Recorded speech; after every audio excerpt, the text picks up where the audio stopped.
Hi guys, just wanted to make a small point, but an important point. In our last video, we, given the conditions with our patrolman that we've talked about so many times, we calculated the definite integral from 2 to 3.5 of f of x dx, got negative 60, showed how this particular instance fits with the fundamental theorem of calculus, in that we calculate big F of 3.5 minus F of 2, we get 0 minus 60, also a negative 60. I want to emphasize something. So in my scenario, his initial speed was 0. He was starting from standstill. Okay, but if I would have changed his initial speed to, say, 60. So notice our blue line, our velocity graph, starts up here. I still keep it continuous, and that's actually the antiderivative needs to be continuous for this to be true. So we're still keeping it continuous based on our conditions, but he starts at 60 miles per hour.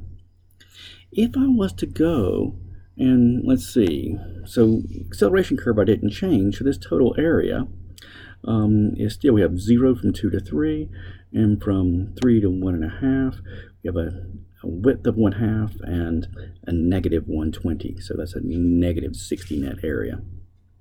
So if I do my f of 3.5 minus f of 2, now even though my whole graph moved up by 60, okay, it's not going to affect, I still am going to get this, my whole graph of acceleration, I'm still going to get, of course, the correct negative 60 here by the fundamental theorem of calculus, right?